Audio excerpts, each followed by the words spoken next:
Bible சவாலின் 127வது நாளுக்கு வரவேற்கிறோம். இன்று 2 நாளாகமம் 16 முதல் 18 அத்தியாயங்கள் விசுவாசமான தலைவர்களும் தேவனை சார்ந்திருப்பதை நிறுத்தும்போது தவற முடியும் என்பதை காட்டுகிறது. ஒரு காலத்தில் தேவனை நம்பிய ஆசா ராஜா பின்னர் மனித உதவியை சார்ந்ததால் விளைவுகளை சந்திக்கிறார். அதேபோல் யோசாபாத் தேவனை நாடாமல் உடன்படிக்கைகளை செய்து ஆபத்தில் சிக்குகிறார். நமது தேவனுடன் நடக்கும் வாழ்க்கை ஆரம்பத்தில் மட்டும் அல்ல, தொடர்ந்து நிலைத்திருக்க வேண்டும் என்பதை இது உணர்த்துகிறது. தேவன் எப்போதும் நம்பிக்கையையும் கீழ்ப்படிதலையும் விரும்புகிறார். இன்று ஒவ்வொரு முடிவிலும் அவரை தேடும் இதயத்துடன் ஆரம்பிப்போம். Welcome to day 127 of the Bible Challenge. Today's reading from 2 Chronicles 16 to 18 shows how even faithful leaders can stumble when they stop relying on God. King Asa, who once trusted God, later depends on human help and faces consequences. We also see King Jehoshaphat making alliances without seeking God's guidance, leading to danger. This reminds us that our walk with God must remain consistent, not just in the beginning but throughout our lives. God desires continual trust and obedience. Let us begin today with a heart that seeks Him in every decision. 2 நாளாகமம் அதிகாரம் 16. 2 Chronicles chapter 16. வசனம் 1. ஆசா அரசாண்ட 36ஆம் வருஷத்திலே இஸ்ரவேலின் ராஜாவாகிய பாஷா யூதாவுக்கு விரோதமாய் வந்து ஒருவரும் யூதாவின் ராஜாவாகிய ஆசாவினிடத்தில் போக்கும் வரத்துமாயிராதபடிக்கு ராமாவை கட்டினான். Verse 1. In the 6th and 30th year of the reign of Asa, Baasha king of Israel came up against Judah and built Ramah, to the intent that he might let none go out or come into Asa king of Judah. வசனம் 2.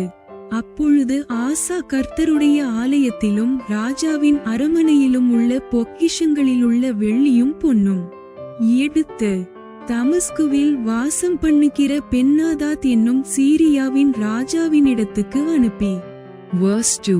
Then Asa brought out silver and gold out of the treasures of the house of the Lord and of Hay, king's house, and sent to Benhadad king of Syria, that dwelt at Damascus, saying. வசனம் 3. எனக்கும் உமக்கும் என் தகப்பனுக்கும் உம்முடைய தகப்பனுக்கும் உடன்படிக்கை உண்டே. இதோ வெள்ளியும் பொன்னும் உமக்கு அனுப்பினேன்.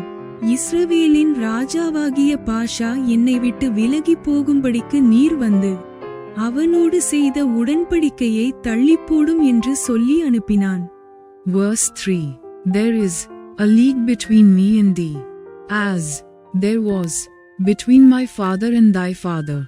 Behold, I have sent thee silver and gold. Go, break thy league with Baasha king of Israel, that he may depart from me. வசனம் 4. பென்னாதாத் ராஜாவாகிய ஆசாவுக்கு செவி கொடுத்து தனக்கு உண்டான சேனாபதிகளை இஸ்ரவேலின் பட்டணங்களுக்கு விரோதமாக அனுப்பினான். அவர்கள் ஈயோனையும் தாணையும் ஆபேல்மாயிமையும் நப்தலி பட்டணங்களின் எல்லா பண்டகசாலைகளையும் முறிய அடித்தார்கள். Verse 4. And Benhadad hearkened unto King Asa, and sent the captains of his armies against the cities of Israel. And they smote Ijon, and Dan, and Abel-maim, and all the store cities of Naphtali. வசனம் 5. இதை பாஷா கேட்டபோது ராமாவை கட்டுகிறதை நிறுத்தி தன் வேலையை விட்டு ஒழிந்தான். Verse 5.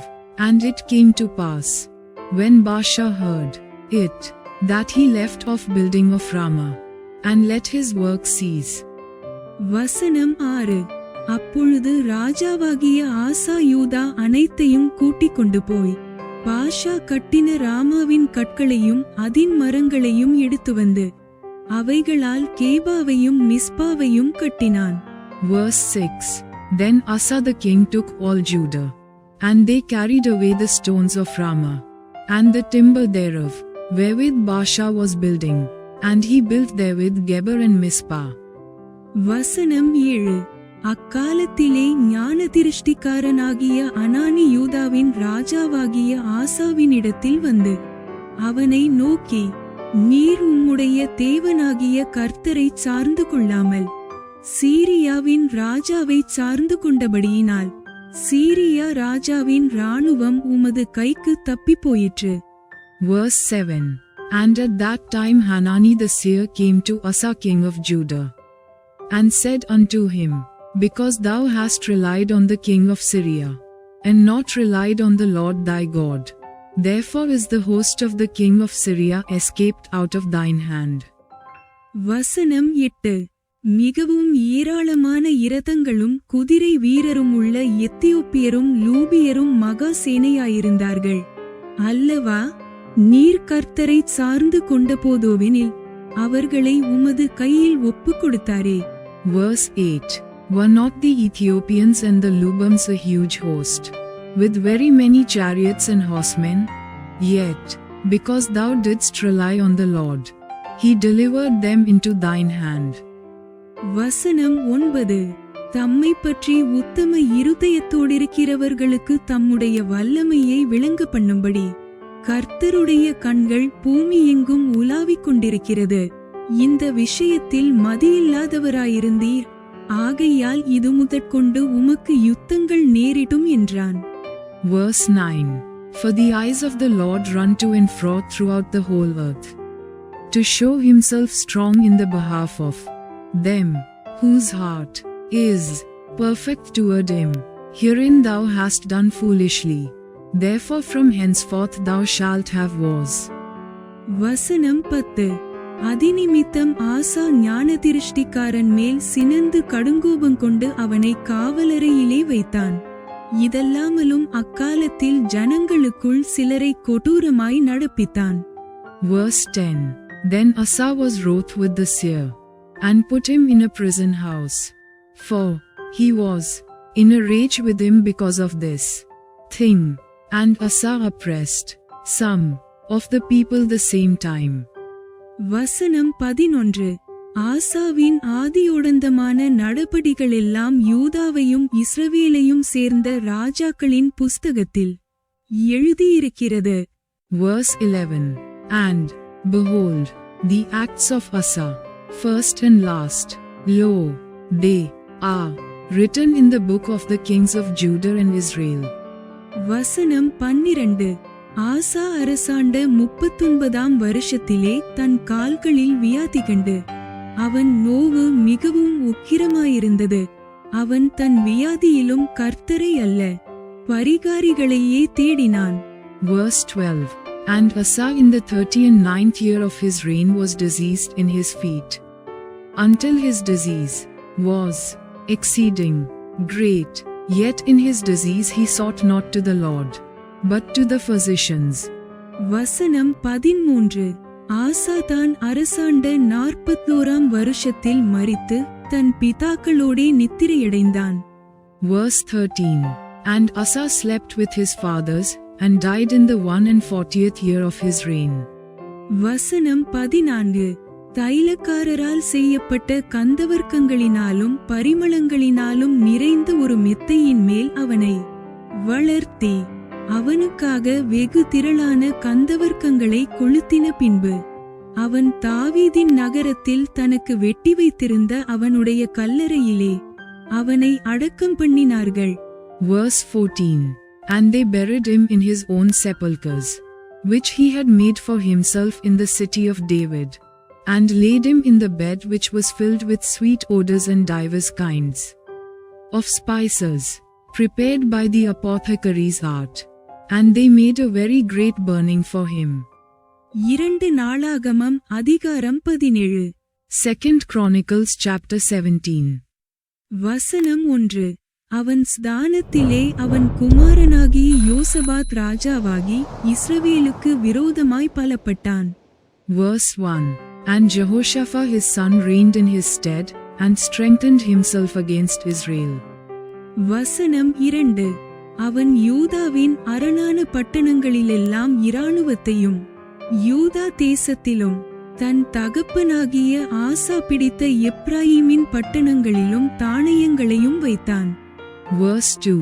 And he placed forces in all the fenced cities of Judah, and set garrisons in the land of Judah, and in the cities of Ephraim, which Asa his father had taken. வசனம் 3. கர்த்தர் யோசபாத்தோடிருந்தார். அவன் பாகால்களை தேடாமல் தன் தகப்பனாகிய தாவீது முன்னாட்களில் நடந்த வழிகளில் நடந்து. Verse 3. And the Lord was with Jehoshaphat, because he walked in the first ways of his father David, and sought not unto Baalim. வசனம் 4. தன் தகப்பனுடைய தேவனை தேடி இஸ்ரவேலுடைய செய்கையின்படி நடவாமல் அவருடைய கற்பனைகளின்படி நடந்து கொண்டான். Verse 4. But sought to the Lord, God of his father, and walked in his commandments, and not after the doings of Israel. வசனம் 5. ஆகையால் கர்த்தர் அவன் கையில் ராஜ்யபாரத்தை திடப்படுத்தினார். யூதா கோத்திரத்தார் எல்லாரும் யோசபாத்துக்கு காணிக்கைகளை கொண்டு வந்தார்கள். அவனுக்கு ஐசுவரியமும் கனமும் மிகுதியாயிருந்தது. Verse 5. Therefore the Lord established the kingdom in his hand, and all Judah brought to Jehoshaphat presents, and he had riches and honor in abundance. வசனம் 6. கர்த்தருடைய வழிகளில் அவன் இருதயம் உற்சாகங்கொண்டது. அவன் மேடைகளையும் விக்கிரக தோப்புகளையும் யூதாவை விட்டகற்றினான். Verse 6. And his heart was lifted up in the ways of the Lord. Moreover he took away the high places and groves out of Judah. வசனம் 7. அவன் அரசாண்ட 3ஆம் வருஷத்தில் யூதாவின் பட்டணங்களிலே உபதேசம் பண்ணும்படிக்கு அவன் தன் பிரபுக்களாகிய பென்னாயிலையும் ஒபதியாவையும் சகரியாவையும் நெதனியேலையும் மிகாயாவையும். Verse 7. Also in the 3rd year of his reign he sent to his princes, even to Ben-Hail, and to Obadiah, and to Zechariah, and to Nethaneel, and to Michai, to teach in the cities of Judah. வசனம் 8. இவர்களோடே கூட செமாயா, நெதனியா, செபதியா, ஆசகேல், செமிரமோத், யோனத்தான், அதோனியா, தோபியா, Tobadonijah என்னும் லேவியரையும் இவர்களோடே கூட ஆசாரியரான எலிஷமாவையும் யோராமையும் அனுப்பினான். Verse 8. And with them he sent Levites, even Shema, and Nethaniah, and Zebediah, and Asahel, and Shemiramoth, and Jehonathan, and Adoniah, and Tobiah, and Tobadiniah, Levites, and with them Elishma and Jehoram, priests. வசனம் 9. இவர்கள் யூதாவிலே உபதேசித்து கர்த்தருடைய வேத புஸ்தகத்தை வைத்துக்கொண்டு யூதாவின் பட்டணங்களிலெல்லாம் திரிந்து ஜனங்களுக்கு போதித்தார்கள். Verse 9. And they taught in Judah, and had the book of the law of the Lord with them, and went about throughout all the cities of Judah, and taught the people. வசனம் 10.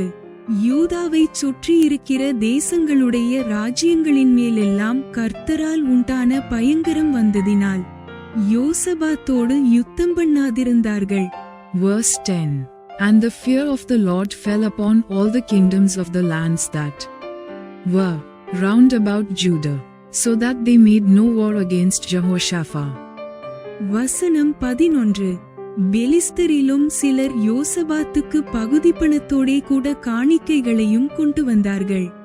அரபியரும் அவனுக்கு 7700 ஆட்டுக்கடாக்களையும் 7700 வெள்ளாட்டுக்கடாக்களையும் கொண்டு வந்தார்கள். Verse 11. Also, some of the Philistines brought Jehoshaphat presents, and tribute silver, and the Arabians brought him flocks, 7,700 rams, and 7,700 he-goats. வசனம் 12. இப்படியே யோசபாத் வரவர மிகவும் பெரியவனாகி யூதாவிலே கோட்டைகளையும் ரஸ்துக்களை வைக்கும் பட்டணங்களையும் கட்டினான். Verse 12. And Jehoshaphat waxed great exceedingly, and he built in Judah castles, and cities of store. வசனம் 13. யூதாவின் பட்டணங்களில் அவன் பெரிய வேலைகளை நடத்தினான். எருசலேமிலே பராக்கிரமசாலிகளான சேவகர் அவனுக்கு இருந்தார்கள். Verse 13. And he had much business in the cities of Judah. And the men of war, mighty men of valor, were in Jerusalem. வசனம் 14. தங்கள் பிதாக்களுடைய வம்சங்களின்படி அவர்களுடைய இலக்கமாவது, யூதாவிலே 1000க்கு அதிபதிகளில் அத்னா தலைமையானவன். அவனிடத்திலே பராக்கிரமசாலிகள் 3,00,000 பேர் இருந்தார்கள். Verse 14. And these are the numbers of them according to the house of their fathers. Of Judah, the captains of thousands, Adnah the chief, and with him mighty men of valor 300,000. வசனம் 15.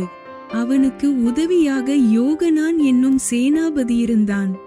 அவனிடத்திலே 2,80,000 பேர் இருந்தார்கள். Verse 15. And next to him was Jehohanan the captain, and with him 240,000. வசனம் 16. அவனுக்கு உதவியாக கர்த்தருக்கு தன்னை உற்சாகமாய் ஒப்புக்கொடுத்த சிக்ரியின் குமாரனாகிய அமசியா இருந்தான். அவனிடத்திலே பராக்கிரமசாலிகள் 2,00,000 பேர் இருந்தார்கள். Verse 16. And next him was Amasiah the son of Zichri, who willingly offered himself unto the Lord, and with him 200,000 mighty men of valor. வசனம் 17. பென்யமீனிலே எலியாதா என்னும் பராக்கிரமசாலி இருந்தான். அவனிடத்திலே வில்லும் கேடகமும் பிடிக்கிறவர்கள் 2,00,000 பேர் இருந்தார்கள். Verse 17. And of Benjamin, Eliada a mighty man of valor, and with him armed men with bow and shield 200,000. வசனம் 18. அவனுக்கு உதவியாக யோசபாத் இருந்தான். அவனிடத்திலே சேவகத்திற்கு ஆயுதபாணிகள் 180,000 பேர் இருந்தார்கள்.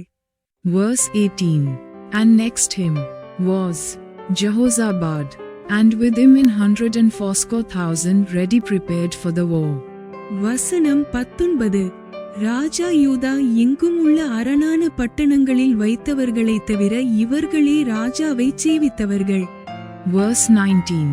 These waited on the king, beside those whom the king put in the fenced cities throughout all Judah. 2 நாளாகமம் அதிகாரம் 18. 2 Chronicles chapter 18. வசனம் 1. யோசபாத்துக்கு மிகுந்த ஐசுவரியமும் கனமும் உண்டாயிருந்தது. அவன் ஆகாபோடே சம்பந்தம் கலந்து. Verse 1. Now Jehoshaphat had riches and honor in abundance, and joined affinity with Ahab. வசனம் 2. சில வருஷங்கள் சென்ற பின்பு சமாரியாவிலிருக்கிற ஆகாபிடத்துக்கு போனான். அப்பொழுது ஆகாப் அவனுக்கும் அவனோடிருக்கிற ஜனத்திற்கும் அநேகம் ஆடுமாடுகளை அடிப்பித்து கீலேயாத்திலுள்ள ராமோத்திற்கு வரும்படி அவனை ஏவினான். Verse 2. And after certain years he went down to Ahab to Samaria, and Ahab killed sheep and oxen for him in abundance, and for the people that he had with him, and persuaded him to go up with him to Ramoth Gilead. வசனம் 3. எப்படியெனில் இஸ்ரவேலின் ராஜாவாகிய Ahab யூதாவின் ராஜாவாகிய யோசபாத்தை நோக்கி, கீலேயாத்திலுள்ள ராமோத்துக்கு என்னோடே வருகிறீரா என்று கேட்டதற்கு அவன், நான் தான் நீர், என்னுடைய ஜனங்கள் உம்முடைய ஜனங்கள், உம்மோடே கூட யுத்தத்திற்கு வருகிறேன் என்றான். Verse 3. And Ahab king of Israel said unto Jehoshaphat king of Judah, Wilt thou go with me to Ramoth Gilead? And he answered him, I am as thou art, and my people as thy people, and we will be with thee in the war. வசனம் 4. பின்னும் யோசபாத் இஸ்ரவேலின் ராஜாவை பார்த்து, கர்த்தருடைய வார்த்தையை இன்றைக்கு விசாரித்து அறியும் என்றான். Verse 4. And Jehoshaphat said unto the king of Israel, Inquire, I pray thee, at the word of the Lord today. வசனம் 5. அப்பொழுது இஸ்ரவேலின் ராஜா 400 தீர்க்கதரிசிகளை கூடிவரச் செய்து, நாங்கள் கீலேயாத்திலுள்ள ராமோத்தின் மேல் யுத்தம் பண்ண போகலாமா, போகலாகாதா என்று அவர்களை கேட்டான். அதற்கு அவர்கள், போம், தேவன் ராஜாவின் கையில் அதை ஒப்புக் கொடுப்பார் என்றார்கள். Verse 5. Therefore the king of Israel gathered together of prophets 400 men, and said unto them, Shall we go to Ramoth Gilead to battle, or shall I forbear? And they said, Go up, for God will deliver it into the king's hand. வசனம் 6. பின்பு யோசபாத், நாம் விசாரித்து அறிகிறதற்கு இவர்களையல்லாமல் கர்த்தருடைய தீர்க்கதரிசி வேறே யாராகிலும் இங்கே இல்லையா என்று கேட்டான். Verse 6. But Jehoshaphat said, Is there not here a prophet of the Lord besides, that we might inquire of him? வசனம் 7. அப்பொழுது இஸ்ரவேலின் ராஜா யோசபாத்தை நோக்கி, கர்த்தரிடத்தில் விசாரித்து அறிகிறதற்கு இம்லாவின் குமாரனாகிய மிகாயா என்னும் மற்றொருவன் இருக்கிறான். ஆனாலும் நான் அவனை பகைக்கிறேன். அவன் என்னை குறித்து நன்மையாக அல்ல, தீமையாகவே எப்பொழுதும் தீர்க்கதரிசனம் சொல்லுகிறவன் என்றான். அதற்கு யோசபாத், ராஜாவே, அப்படிச் சொல்ல வேண்டாம் என்றான். Verse 7. And the king of Israel said unto Jehoshaphat, There is yet one man, by whom we may inquire of the Lord. But I hate him, for he never prophesied good unto me, but always evil. The same is Micah the son of Imlah. And Jehoshaphat said, Let not the king say so. வசனம் 8. அப்பொழுது இஸ்ரவேலின் ராஜா பிரதானிகளில் ஒருவனை கூப்பிட்டு, இம்லாவின் குமாரனாகிய மிகாயாவை சீக்கிரமாய் அழைத்து வா என்றான். Verse 8. And the king of Israel called for one of his officers, and said, Fetch quickly Micah the son of Imlah. வசனம் 9. இஸ்ரவேலின் ராஜாவும் யூதாவின் ராஜாவாகிய யோசபாத்தும் சமாரியாவின் ஒலிமுகவாசலுக்கு முன்னிருக்கும் விசாலமான இடத்திலே ராஜவஸ்திரம் தரித்து கொண்டவர்களாய் அவரவர் தம்தம் சிங்காசனத்திலே உட்கார்ந்திருந்தார்கள். சகல தீர்க்கதரிசிகளும் அவர்களுக்கு முன்பாக தீர்க்கதரிசனம் சொன்னார்கள். Verse 9.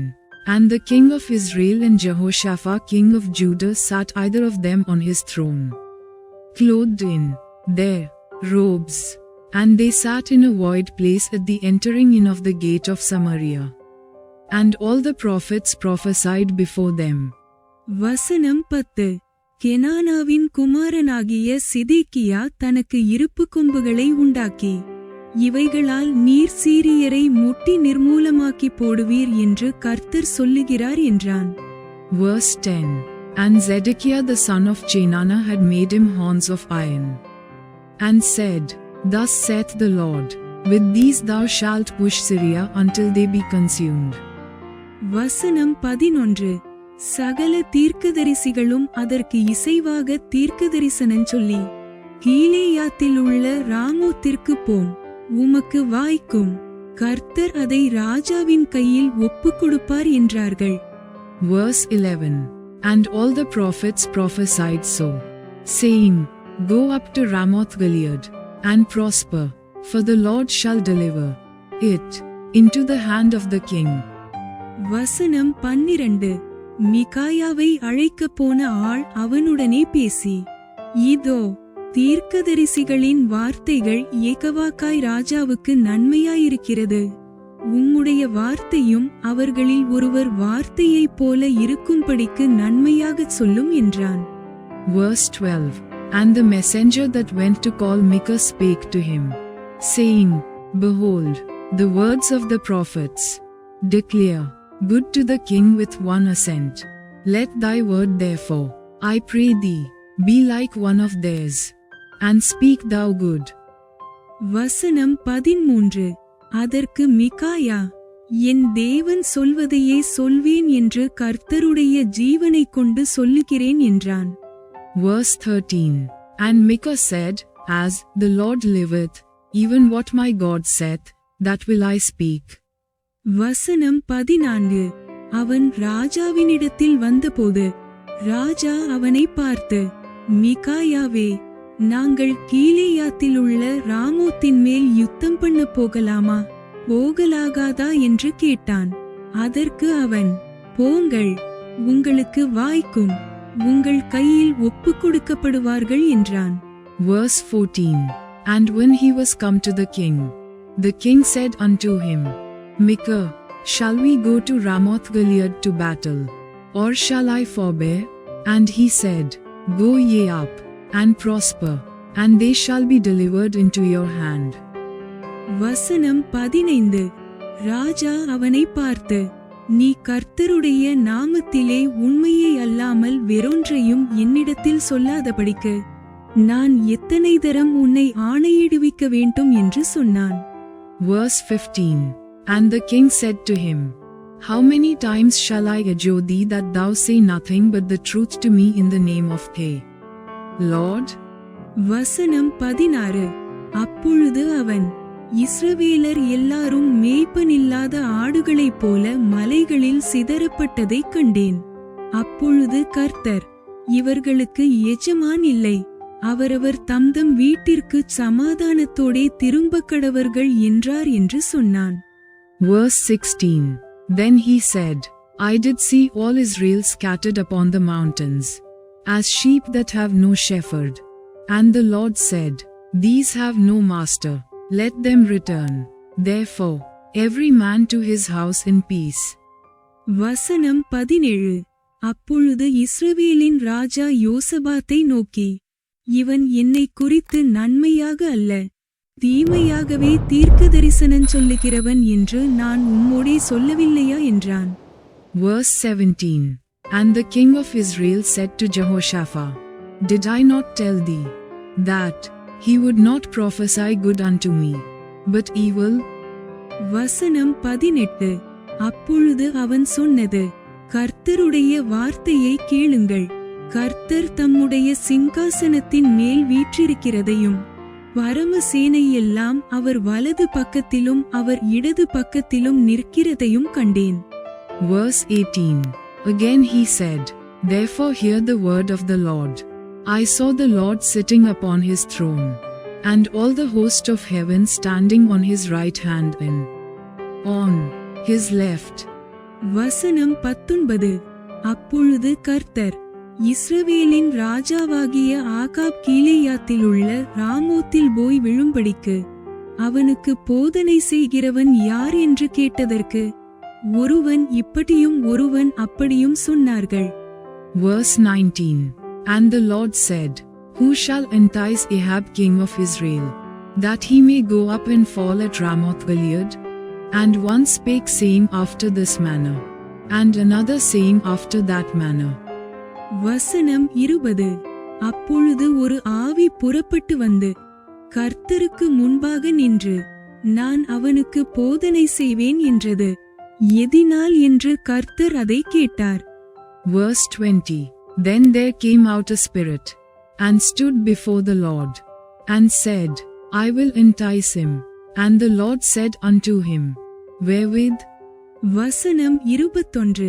அப்பொழுது அது, நான் போய் அவனுடைய தீர்க்கதரிசிகள் எல்லாரின் வாயிலும் பொய்யின் ஆவியாய் இருப்பேன் என்றது. அதற்கு அவர், நீ அவனுக்கு போதனை செய்து அப்படி நடக்க பண்ணுவாய், போய் அப்படியே செய் என்றார். Verse 21. And he said, I will go out, and be a lying spirit in the mouth of all his prophets. And the Lord said, Thou shalt entice him, and thou shalt also prevail. Go out, and do even so. வசனம் 22.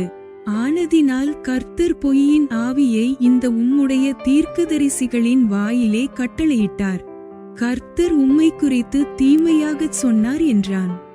Verse 22. Now therefore, behold, the Lord hath put a lying spirit in the mouth of these thy prophets, and the Lord hath spoken evil against thee. வசனம் 23. அப்பொழுது கெனானாவின் குமாரனாகிய சிதேக்கியா கிட்டே வந்து மிகாயாவை கன்னத்தில் அடித்து, கர்த்தருடைய ஆவி எந்த வழியாய் என்னை விட்டு உன்னோடே பேசும்படி வந்தது என்றான். Verse 23. Then Zedekiah the son of Chenaanah came near, and smote Micah upon the cheek, and said, Which way went the Spirit of the Lord from me to speak unto thee? வசனம் 24. அதற்கு மிகாயா, நீ ஒளித்துக்கொள்ள உள்ளறையிலே பதுங்கும் அந்நாளிலே அதை காண்பாய் என்றான். Verse 24. And Micah said, Behold, thou shalt see on that day when thou shalt go into an inner chamber to hide thyself. வசனம் 25. அப்பொழுது இஸ்ரவேலின் ராஜா, நீங்கள் மிகாயாவை பிடித்து அவனை பட்டணத்து தலைவனாகிய ஆமோனிடத்துக்கும் ராஜகுமாரனாகிய யோவாசிடத்துக்கும் திரும்ப கொண்டு போய். Verse 25. Then the king of Israel said, Take ye Micah, and carry him back to Amon the governor of the city, and to Joash the king's son. வசனம் 26. அவனை சிறைச்சாலையிலே வைத்து, நான் சமாதானத்தோடே திரும்பி வருமளவும் அவனுக்கு இடுக்கத்தின் அப்பத்தையும் இடுக்கத்தின் தண்ணீரையும் சாப்பிடக் கொடுங்கள் என்று ராஜா சொன்னார் என்று சொல்லுங்கள் என்றான். Verse 26. And say, Thus saith the king, Put this fellow in the prison, and feed him with bread of affliction and with water of affliction, until I return in peace. வசனம் 27. அப்பொழுது மிகாயா, நீர் சமாதானத்தோடே திரும்பி வந்தால் கர்த்தர் என்னைக் கொண்டு பேசினதில்லை என்று சொல்லி, ஜனங்களே, நீங்கள் எல்லாரும் கேளுங்கள் என்றான். Verse 27. And Micah said, If thou certainly return in peace, then hath not the Lord spoken by me? And he said, Hearken, all ye people. வசனம் 28. பின்பு இஸ்ரவேலின் ராஜாவும் யூதாவின் ராஜாவாகிய யோசபாத்தும் கீலேயாத்திலுள்ள ராமோத்துக்கு போனார்கள். Verse 28. So the king of Israel and Jehoshaphat the king of Judah went up to Ramoth Gilead.